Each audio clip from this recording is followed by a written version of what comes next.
You may have noticed that I spoke without notes in the previous two videos.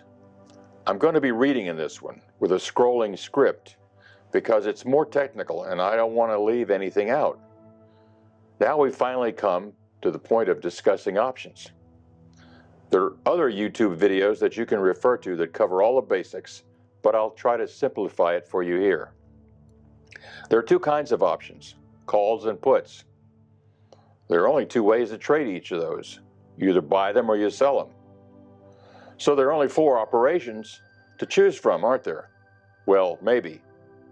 Within those four operations, there have been created a myriad of exotic combinations called spreads, strips, strangles, iron condors, iron butterflies, and more. All of these depend on a sophisticated level of relative price analysis. I will tell you right now that I'm not employing any of them. All of them entail a level of risk that I avoid, and most of them are dominated in their usage by computer programs that are set with algorithms and complex data analysis. I'll admit right now that I and you can't compete with these computer-driven results. Bravo to them, but we're going to keep it simpler. Not that I'm opposed to technical analysis of prices. That's what I've always done. Fundamental analysis of sales and profits aren't my thing. I only care about prices. I'm distilling my interest down to only one price relationship, that of the price of a stock relative to the prices of its various options. More specifically, its call options. When you buy a call, you pay a premium of so many dollars up front. That's spent, that's gone. And for that amount, you have bought yourself the right, but not the obligation, to exercise that option before it expires. And then you can call 100 shares for each option, that stock away from someone who sold that call. It probably won't be the same seller who acted when you bought the call, but that's irrelevant. In fact, that's the function of the OCC that I mentioned before, the Option Clearing Corporation, which always acts as middleman. If the idea of an option is still confusing, think of a real estate developer who spots a tract of land that he might want to build on. But for whatever reason, he's not sure yet. The owner wants $500,000 for the property. Our developer and he agree that for, say, $15,000, he buys the right to an option on the property for 90 days for $510,000.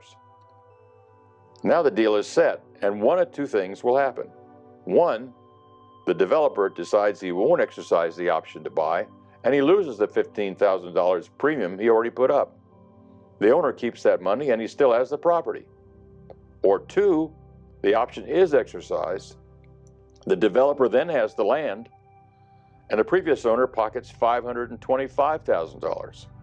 That's the original premium to buy the option of $15,000, plus the agreed upon exercise price of $510,000. Who do you think made the better deal? I think it was the property owner.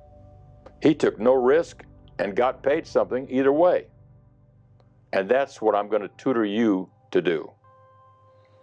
As for puts, as the name implies, the buyer of a put gets the right to sell or put the underlying stock to someone who sold him that right. Remember, when you buy either option, you're the one who has the right to act. If the put thing is hard to get your head around, don't fret, as it doesn't figure into my strategies. And also keep in mind that since 1973, there aren't ironclad promises between two sides. Both the buyer and the seller of either option has the ability to check its current bid-ask anytime during normal trading hours, just like a stock, and if he likes, close out his position, just as if it were a stock. Well, that's enough for today. Next time, I'll get into gambling and risk management. I think you'll find it fascinating, as I have done a lot of both. Hit the notification bell to know when the next episode is coming. And remember, life is good, but it doesn't last forever. Make every day count, and always do the right thing. I'll talk to you later.